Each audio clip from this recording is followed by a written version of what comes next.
Buenas tardes, queridos hermanos, les saludo en el amor del Señor, esperando que este tiempo pueda ser un tiempo de regocijo y de alegría al escuchar y disfrutar de su palabra, ¿no? Debe haber en nosotros un aliento intencionado de poder recibir de la palabra del Señor. Hoy vamos a estar atentos al libro de Hechos que leímos anteriormente, en el capítulo 2, y es un texto que generalmente lo leemos un poco a veces de entre comillas, de pasadita, ¿no? En el mundo, por así decirlo, a veces reformado o presbiteriano. Y por otra parte, yo siempre he sido un fan de Hechos 2, pero de los últimos versículos de este mismo capítulo, digamos. Desde el 43 al 47 son son versículos que me gustan muchísimo. Y esto surge justamente, estos versículos que les mencionaba que me gustaban muchísimo, surgen gracias a que existe este tiempo de Pentecostés y esta explosión, por así decirlo, del mover del Espíritu de Dios en su iglesia. Y Hechos 2 termina siendo, para el autor de este libro, digamos que es Lucas, para este historiador, termina siendo un elemento fundamental en el cual todo el libro de los Hechos posteriormente como que se fundamenta y se sustenta un poquito, por así decirlo, ahí, ¿no? Las conversiones, las iglesias que empiezan a surgir y a plantarse, digamos, sin saber, incluso la misma iglesia, entre comillas, porque no existía, digamos, una institución, por así decirlo, como hoy día la conocemos, pero iglesias aparecían, digamos, sin incluso el envío o la plantación propiamente tal dedicada por algunos de los apóstoles, ¿no? Ahí tenemos la iglesia de Antioquía, que los apóstoles se enteran que ahí existe una congregación, ya no tienen idea cómo surgió, la Biblia tampoco nos explica. Y eso va ocurriendo todo gracias justamente al mover del Espíritu Santo. Y de hecho hay algo muy fundamental ahí. Y es que el Espíritu hace su obra sin pedir permiso a nosotros. Y es una de las primeras cosas que encontramos aquí en este texto, que voy a hablar en unos minutitos más adelante. Nosotros siempre hemos conocido el movimiento pentecostal o de iglesias pentecostales, ¿no? En Chile, a partir del año 1900, nos encontramos con el nombre, históricamente hablando, de iglesias con esa calificación de iglesias pentecostales. Pero también surge, por otro lado,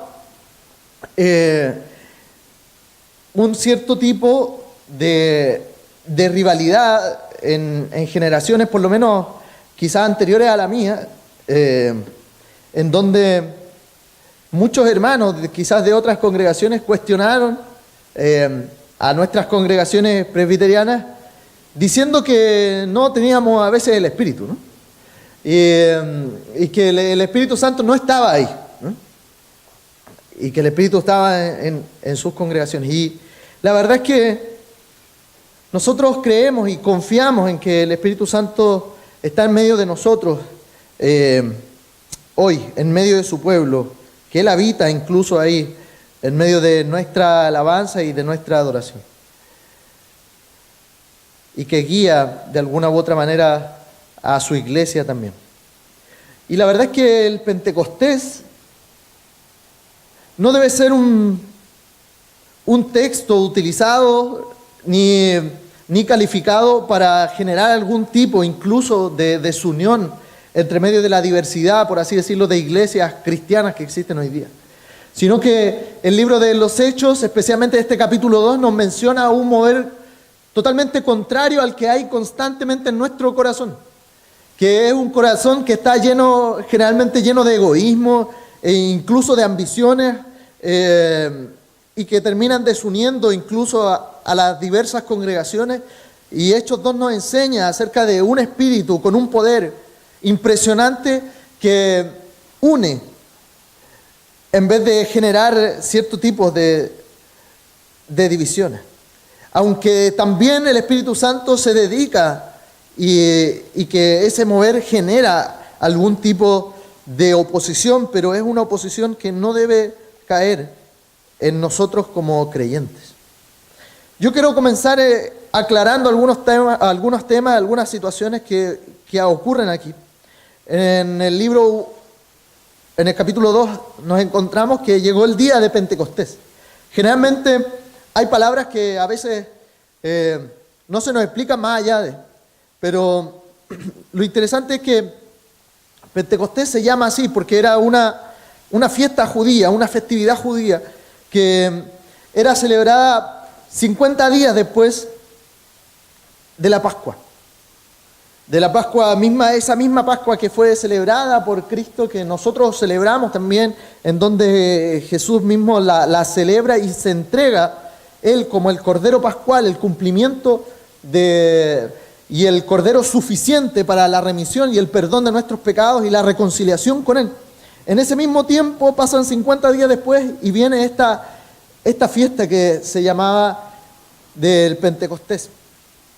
Era una de las 3 fiestas más importantes que existían, por así decirlo, en Jerusalén, en donde de distintos lugares del mundo, Jerusalén recibía gente de distintos idiomas, gente que era descendiente de distintos judíos que habían retornado por ahí cerca del exilio de Babilonia, de esos tiempos, y estaban repartidos, por así decirlo, por el mundo, gente que era quinta, sexta, décima generación, incluso a veces de esas personas judías o hebreas que habían estado en el exilio anteriormente.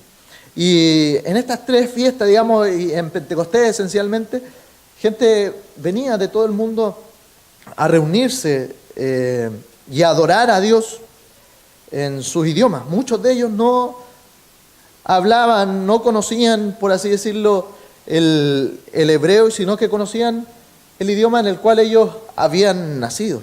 Y de hecho Hechos 2 nos va mostrando distintas nacionalidades, ¿no? Partos, medos, elamitas, gente que vivía en Capadocia, en Asia, en Egipto, en África, incluso más allá de Cirene, ¿no? Nos menciona así en los versículos. Y Pentecostés unía a toda la congregación, por así decirlo, creyente de aquella época. Pero ¿por qué Dios elige de alguna manera el Pentecostés, esta fiesta, como el día en que Él iba a derramar su espíritu sobre sus discípulos? Porque hay una intencionalidad en que sea esta fecha y no sea otra. Y hay probablemente 2 razones en las cuales nosotros nos podemos detener. Y una de esas es que, como mencionaba anteriormente, esta fiesta era tan importante que venía gente de todas las naciones y distintos lenguajes. Y además, porque esta fiesta de Pentecostés era una fiesta de la cosecha, que aparece en Éxodo 23. Y de hecho tiene un hermoso significado simbólico, porque en Hechos 2 se convierten y se arrepienten delante del Señor por lo menos 3.000 personas. Y esta era la fiesta de la cosecha. Tiene este bello significado simbólico. El derramamiento del Espíritu Santo tiene el poder extraordinario para dar testimonio de Dios mismo y convertir a la gente, convertir el corazón de piedra en un corazón de carne. Y eso es lo que sucede. Reciben vida eterna en la fiesta de la cosecha. Esta fiesta comenzaba cuando era el final de la cosecha de la cebada y era el comienzo entonces de la cosecha del trigo. Ahí comenzaba Pentecostés. Tiene todo este simbolismo muy hermoso de Dios mismo, que lo hace probablemente con esta intención. Y es una pena incluso que muchas veces se utilice el término del poder pentecostal, que se asocie más con temas de lenguas, de lenguaje, o de jerigonza, por así decirlo, que con la cosecha de la evangelización mundial. Poder pentecostal no debería tener esa connotación de la centralidad en las lenguas, sino de tener una centralidad en todos estos miles de personas que se arrepintieron y que conocieron al Señor.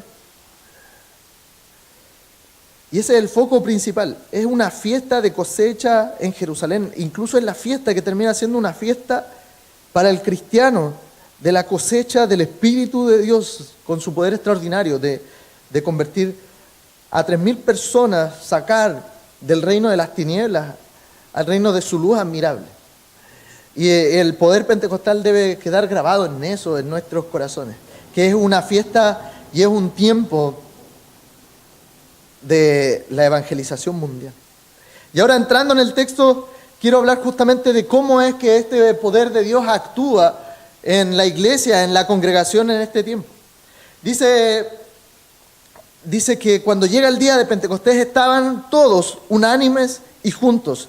Y de repente vino del cielo un estruendo, como un viento recio que soplaba, el cual llenó toda la casa donde estaban sentados.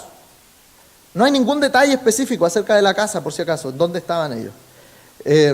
Ni tampoco quiénes eran los que estaban ahí. Dice que estaban todos, y no sabemos, digamos, quiénes estaban, en dónde estaban sentados. Pero hay algo muy interesante, que esto ocurre repentinamente. De repente vino un sonido del cielo. Me concentro en esa palabra porque el Espíritu de Dios es libre y es soberano, y nosotros creemos en el Espíritu Santo no como un poder, ni tampoco como una fuerza, sino como una persona, un Dios en 3 personas. Y eso lo afirmamos tajantemente. Aquí yo no quiero que ustedes se confundan y que yo estoy hablando simplemente de un poder del Espíritu Santo, sino de la persona misma del Espíritu Santo. Es la misma persona, su esencia es así. Y aquí el cristianismo no hablamos nosotros de un Dios en 3 cabezas, ni 3 dioses diferentes, sino que afirmamos así, un Dios en 3 personas. En eso creemos, lo creemos por fe y funciona de esa manera. Si nosotros nos ponemos a pensar lógicamente cómo funciona de alguna manera 3 personas en una sola, no hay lógica en eso, ¿sí? Porque nuestra lógica es 1 más 1 más 1 son 3. La lógica de Dios es distinta. 1 más 1 más 1 es igual a 1, ¿no? Y nosotros no podemos resolver eso. Cuando nosotros tratamos de resolver lógicamente la persona de Dios misma, la esencia de Dios misma, nosotros comenzamos a inventar otras cosas y vamos a inventar herejías y vamos a inventar nuevas sectas y un nuevo movimiento cristiano que no tiene nada que ver con lo que nosotros afirmamos y creemos el cristianismo histórico, por lo menos. Así que quiero por lo menos aclarar esta realidad. Vamos a hablar justamente del Espíritu Santo, de esta tercera persona de la Trinidad, y no de un Dios diferente a este Dios único que nosotros conocemos. Así que debemos de alguna manera concentrarnos en que vino de repente. El Espíritu Santo es soberano y es libre para actuar. El Espíritu Santo no está sujeto a ninguna técnica para que nosotros podamos llamar al Espíritu Santo a habitar en nosotros y para que el Espíritu Santo se mueva de una manera desbordante en nosotros. No existe tal técnica, ni los apóstoles tuvieron una técnica para hacer, ni Jesús vino y inventó un culto del poder del Espíritu Santo, por ejemplo, ¿no? Caminar en obediencia y en fe tiene que ver justamente con confiar en que el Espíritu Santo se mueve como Él quiere, y nosotros no podemos contener eso. No podemos hacer que el Espíritu Santo venga, porque Él cuando viene de repente. El Espíritu Santo no es el fraile de ninguno de nosotros.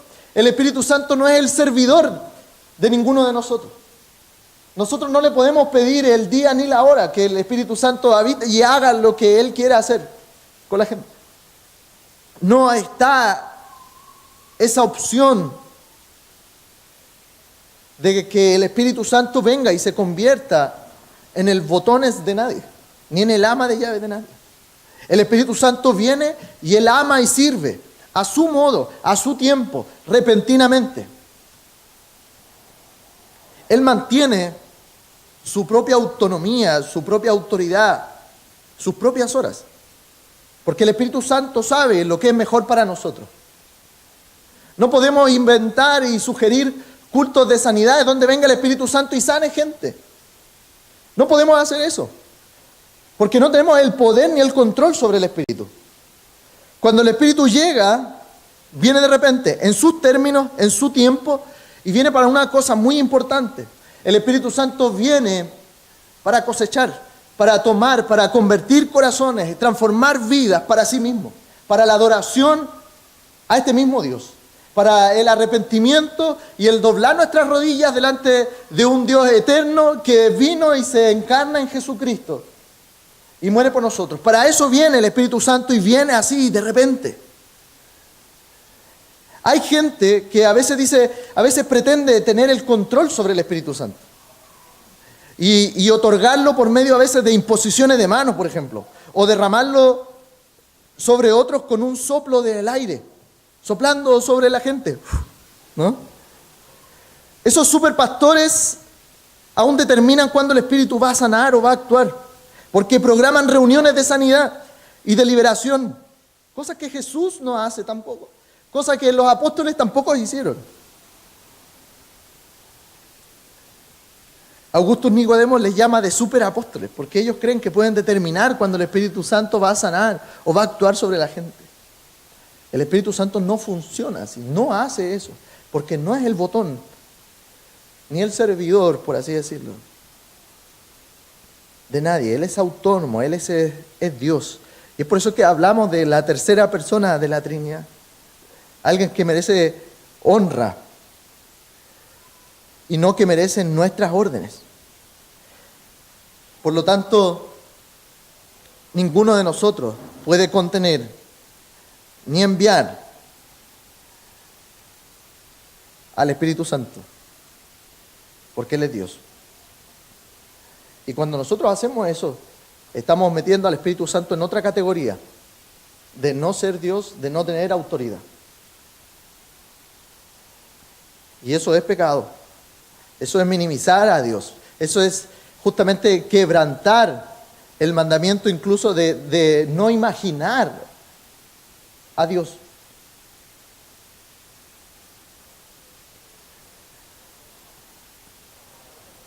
Pero también fijémonos en los versículos 2 y 3 que nos menciona acerca del viento y el fuego, ¿no? Y se les aparecieron... y de repente vino del cielo un estruendo como de un viento recio que soplaba, el cual llenó toda la casa donde estaban sentados. Y se les aparecieron lenguas repartidas como de fuego, asentándose sobre cada uno de ellos. A veces el Espíritu Santo se da a conocer con manifestaciones audibles, con manifestaciones visibles, con manifestaciones incluso a veces hasta tangibles. El Antiguo Testamento nos menciona incluso que el Espíritu Santo estaba como una columna de nube y como una columna de fuego. Ninguno de nosotros se atrevería a decir, no, Dios es una columna de fuego, Dios es una columna de nube. Ninguno de nosotros haría eso. El Espíritu Santo se manifiesta, digamos, a su propio parecer y no al de otro. Y en el bautismo de Jesús, por ejemplo, aparece como una paloma. En Hechos 4, la manifestación del Espíritu es que el edificio comienza a temblar. En el capítulo 6, la cara de Esteban era como la cara de un ángel. En el capítulo 16, incluso hay un terremoto. A veces el Espíritu se inclina para darnos demostraciones visibles, audibles y tangibles de su presencia y de su poder. Pero Él lo hace cuando Él quiere, no cuando nosotros podemos y queramos y le digamos y le ordenemos. Él no es fuego, Él no es viento, Él no es una paloma, Él no es un brillo cálido. Pero cuando Él le place, puede haber fuego y puede haber sonido. Y es eso lo que ocurre en el capítulo 2. Vino un viento recio que soplaba y llenó toda la casa donde estaban reunidos.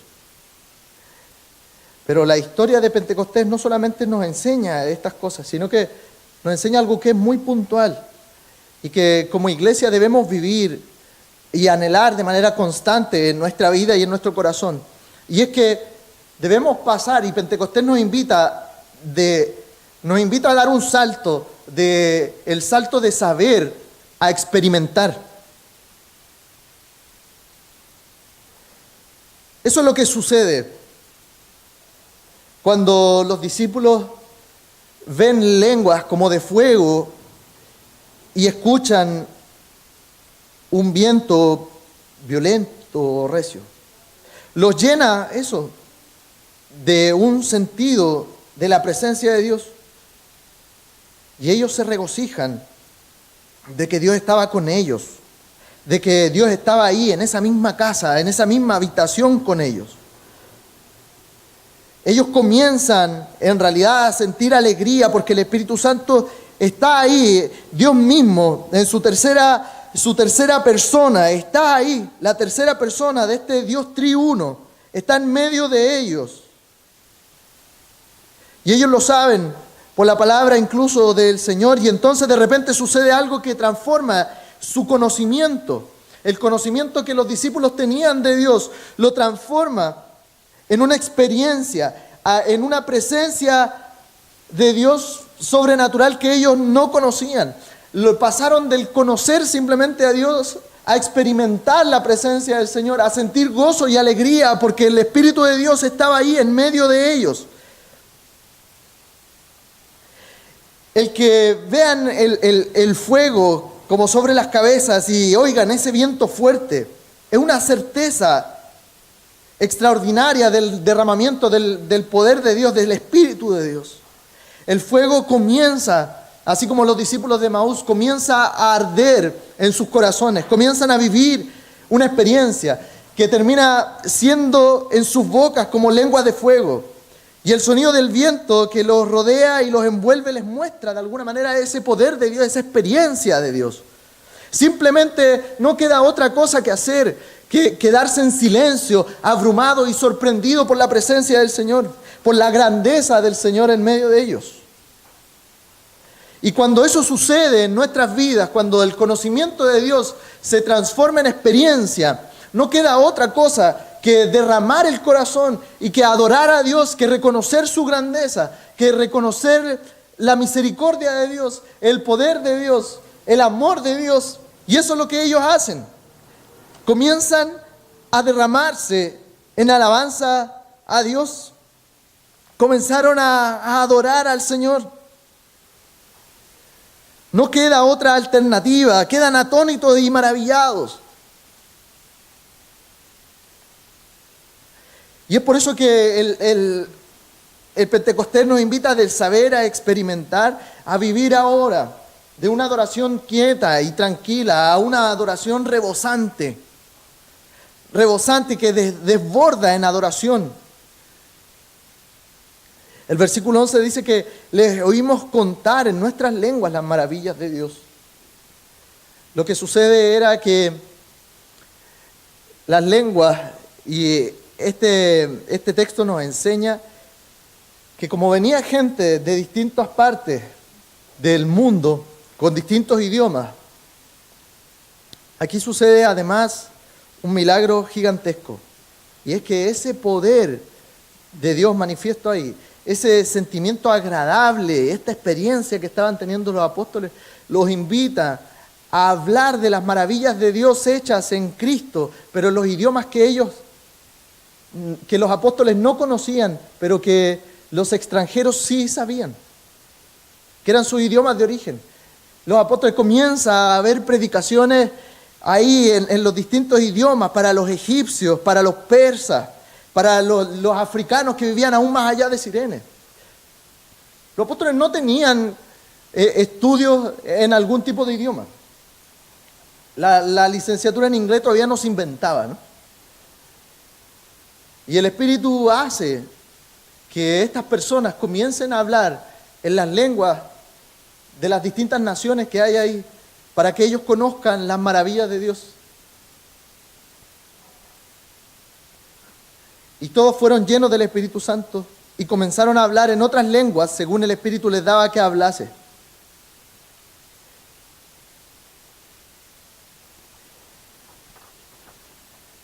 Y es por eso que ser lleno del Espíritu Santo tiene que ver con alabar y hablar directamente las maravillas de Dios.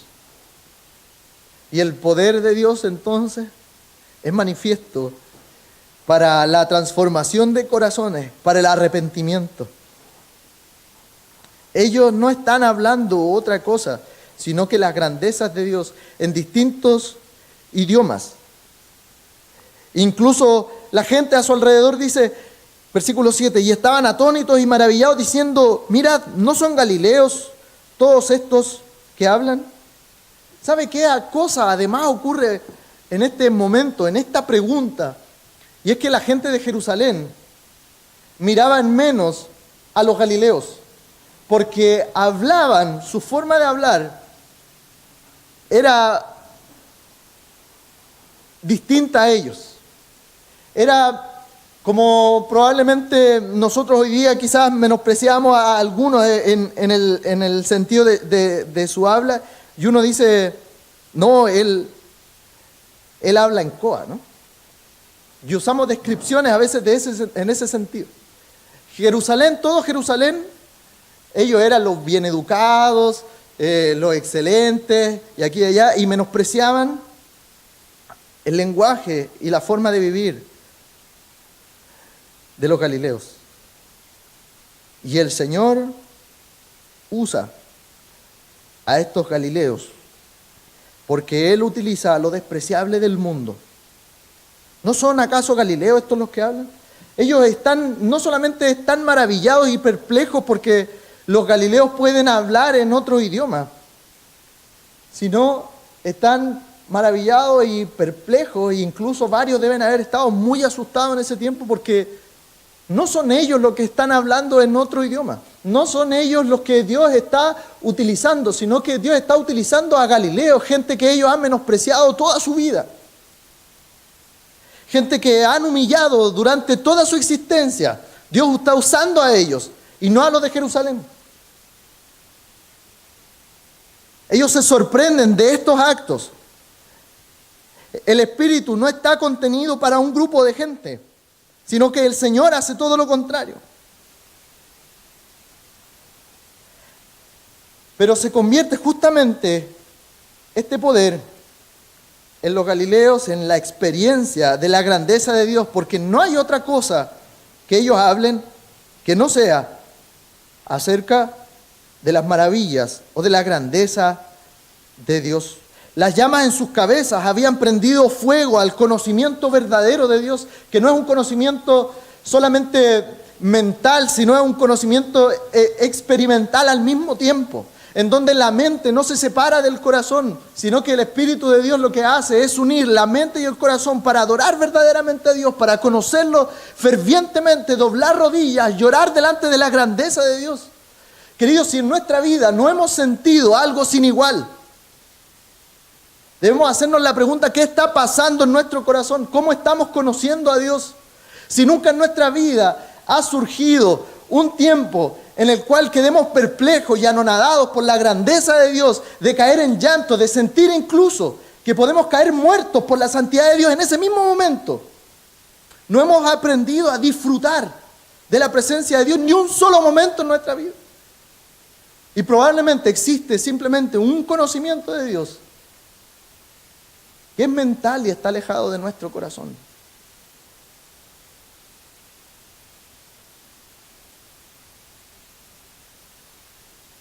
Debemos anhelar conocer a Dios como estos hombres y mujeres conocieron.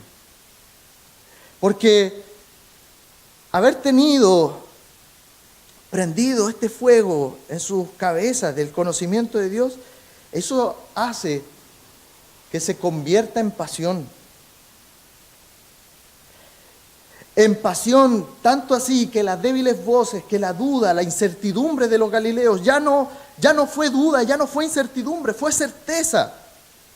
Ya no habían débiles voces, habían fuertes voces hablando de lo grande que era el Señor. Y así la timidez, la vacilación, la debilidad se traga y desaparece en la experiencia de la grandeza de Dios y desencadena audacia, valor, celo para dar testimonio acerca de la grandeza de quién es nuestro Señor. Pero Pentecostés no solamente nos invita a salir de la quietud hacia una rebosante adoración y alabanza, sino a conocer verdaderamente, en esencia, el Espíritu que ellos recibieron. No digo que el milagro de hablar en otros idiomas esté simplemente en lo que generalmente se llama el bautismo del Espíritu Santo. Porque el texto en Hechos 4 nos menciona que el Espíritu cae otra vez sobre la iglesia. Y la gente se conmovió y vino plenitud, y vino pasión, y vino audacia, pero no hubieron nuevas lenguas. Y mucha gente a veces te pregunta y te cuestiona y te dice, ¿tú hablas en lengua? ¿Tú no has sido bautizado entonces por el Espíritu Santo? No, no es así. ¿Sí? El mismo libro de Hechos nos invita a tener esa explicación. Muchas veces no hay fuego ni hay viento, porque el Espíritu Santo no está restringido ni al fuego, ni al viento, ni aún a las lenguas. Dios da manifestaciones de su Espíritu en distintos momentos. Y no hay manifestación más grande del Espíritu que un corazón de piedra transformado en un corazón de carne. No hay manifestación más grande del Señor que alguien que estuvo muerto en sus delitos y pecados tenga vida. El hablar en lenguas en Hechos tiene un rol definido en esta ocasión y está directamente relacionado con la presencia de las distintas personas, de distintas naciones que necesitan comprender lo que los discípulos le estaban diciendo acerca de Jesús, que de otra manera ellos no hubiesen podido comprender. Así que el milagro de las lenguas aquí fue una demostración del poder de Dios, que fue el poder de Dios prometido en Hechos 1, versículo 8, en donde recibirán poder cuando haya venido sobre vosotros el Espíritu Santo, y me serán testigos. El poder de Dios y esa experiencia es para que usted sea testigo. Para que usted sea testigo de Dios y hable de las maravillas de Dios en Jerusalén, en Judea, en Samaria y hasta lo último de la tierra. Dios demostró ese poder prometido que fue enviado y que convierte a más de 3,000 personas. Así que este poder realmente tenía la intención de avanzar en la difusión del Evangelio hasta los confines de la tierra. Fue una señal que Dios quiere que todos los pueblos, toda raza, toda etnia, toda nación entiendan acerca de la grandeza de Dios y que está dispuesto a hacer milagros para dar a conocer su gloria en las naciones. Pero ahora antes de terminar, quiero mencionar que en Pentecostés la gente pasa por dos situaciones: por asombro y perplejidad. Versículo 12 nos dice que estaban todos atónitos y perplejos, diciéndose unos a otros, ¿qué quiere decir esto? Mas otros, burlándose, decían, están llenos de mostos. La demostración del Espíritu aquí causa asombro y perplejidad entre todos. Pero la perplejidad dio un paso a dos respuestas distintas. Y usted aquí debemos ir tomando decisiones en nuestras vidas. Algunos preguntaron seriamente, ¿qué significa esto? Y otros, en el versículo 13, se burlaron y saltaron a una explicación naturalista. Están llenos de mosto, están llenos de vino nuevo, están llenos de vino añejo. Esa es la idea, de vino dulce. Cuando llega ese avivamiento, ese despertar en que el Espíritu Santo se derrama con un poder extraordinario, esa división ocurre siempre. Algunos realmente preguntan, ¿qué es lo que es esto? Y otros se ponen a cuestionar todas las cosas. Y se aferran a lo que aparentemente es ser. Otros se quedan afuera y se burlan y descartan. Y dicen, están llenos de vino nuevo. Y ahí es donde nosotros debemos tener cuidado y posicionarnos.